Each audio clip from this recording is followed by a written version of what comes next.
Hi guys, welcome back to the channel. If you're new here, I'm Clara. I do have this channel with my best friend. We do a podcast and make book content. So if that's interesting to you, subscribe. So today we are going to be doing a short little video on all of the books I read in April. I'm just kicking things. Okay. I am going to mess up some of the names of these books. I'm already going to tell you. I did not read very many, but I'm going to mess some of them up. Just preparing you. So I think it is Rani Chaudhuri Must Die. We'll have it right here. This book was a 4-star read. I think it could have been 5. If I read it at a different time. It was really, really good. I found it a bit slow, which I think was my mood. I think I was in the mood to read fantasy, and it's not fantasy. But yeah, basically it's like a book about these two girls who used to be friends, and like it dives into why they aren't friends anymore and kind of like they're rekindling their friendship and maybe a little more. And they got cheated on by the same guy. And it's about like their school, they do a project together. Yeah, it's really good. That was Daydream. It was a 3-star read. It was like a good 3-star read, not like a bad 3-star read. I don't know how to describe that. Like some things I rate 3 stars, but I'm like, didn't really like this. This was okay. It wasn't amazing. It wasn't terrible. It really wasn't terrible. It just wasn't for me. Um, I have never read a book that is more, the male main character is so obviously written by a woman, and that's not necessarily a bad thing. I just didn't like it because I was thinking about it so much. I was like, why? Um, but yeah, those are my thoughts. What was this book about? So it's the third in this world. Don't ask me why I'm starting with the last, like the most recent one. But it's the same series as that one hockey book that everybody hated. Is it Icebreaker? I should know. I was just talking to Natalie about this.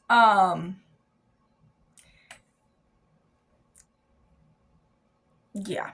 But it's basically like he's a hockey player, which is not like a very big part of it.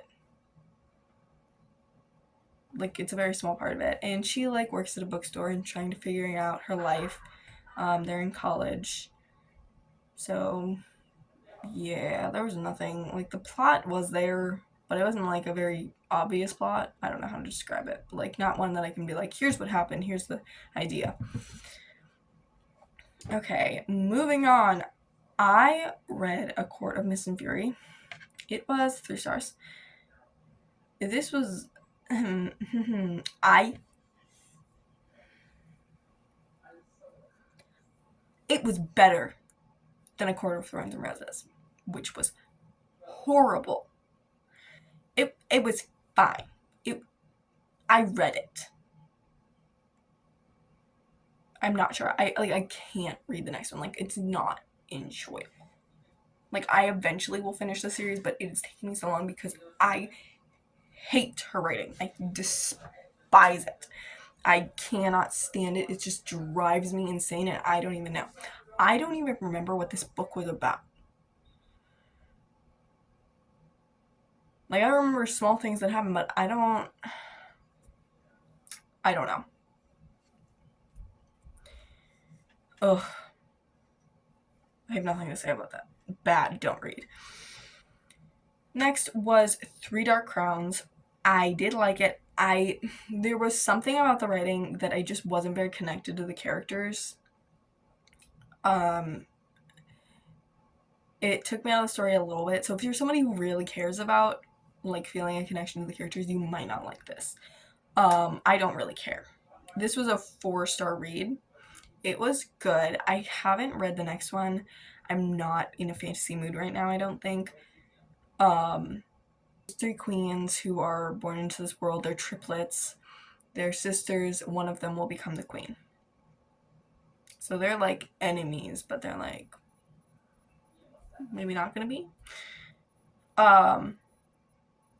Next. Ooh, okay, we're getting to the I can't pronounce this.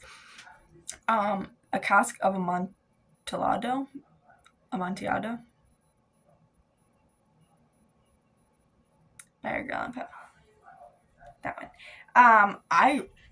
This was a reread. Obviously.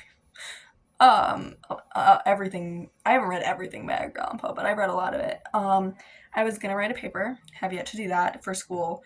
I'm homeschooled, so it doesn't matter. I am chronically ill. I'm not currently doing school. I've done a little bit this year, but I'm probably gonna have to do next year, even though this is my senior year. It's very sad. Anyway, I'm rambling. It was good. I really enjoy Edgar Allan Poe's writing. It is definitely a little bit confusing when you're trying to like really think about it. It's really short though. I really enjoy it. It's like it's one of my favorites from him. It's just like I can't describe it. Go read it. It's like really, really short. It was a little bit like, what are you saying? I don't get it. You do kind of have to think about it, but if you think about it too much, it gets confusing. And he does a really good job making it like slightly creepy, but like very interesting. And like you get that like it's gonna be a creepy story. Somebody's going to die. You get that from the beginning. And then also I think I went backwards on these. Like all of these were read in a different order. But Bright Red Fruit. Okay, this was a 5-star read. Oh, I didn't write a cask of whatever it is, whatever it is. I think I rated that 5 stars, probably. Anyway, but Bright Red Fruit, 5 stars, 6 stars, best book of the year. I don't think there's nothing better. I do have to say it is YA, I think. Don't quote me on that, but I think it is. It is a little like there was a moment where it's like, oh no, nothing better happened. Bad. It was fine. It's fine. Just like for anyone under 18.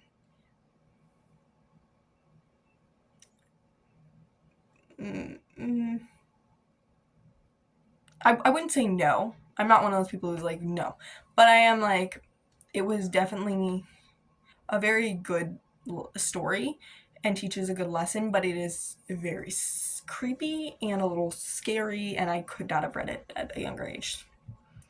I think I would have really struggled with it. Maybe.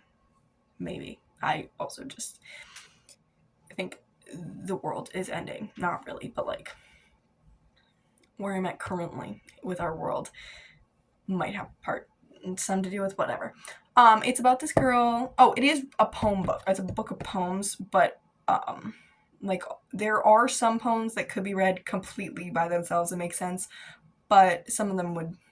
It's very like pretty like poem type writing, not like rhyme poem, but like poems. But it tells like a very long story. Not a very long story. It's like a few hours of an audiobook. The audiobook is amazing. The audiobook is narrated by the author, I think. It's very good. It's about a young poet and her like getting into that world and doing poetry and her life with her family. And like she meets this poet and starts a relationship with him.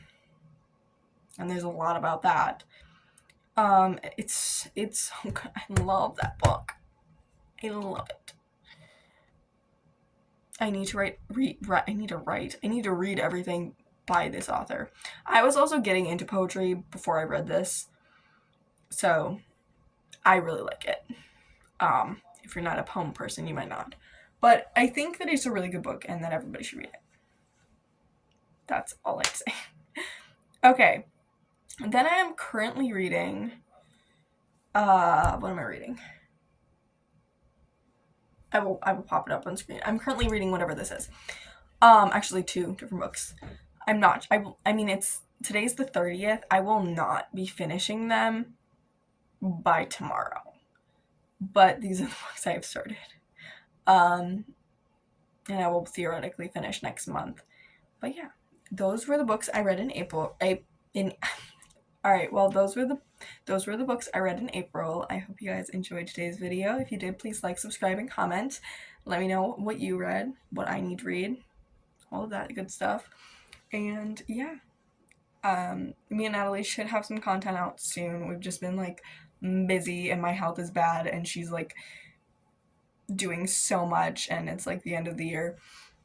So yeah, we'll have some stuff out for you guys soon and we hope you enjoy. Bye. Or I guess I hope you enjoy. And she's not here, so I'm speaking for her. She hopes you enjoy. Okay, well, see you all in the next one.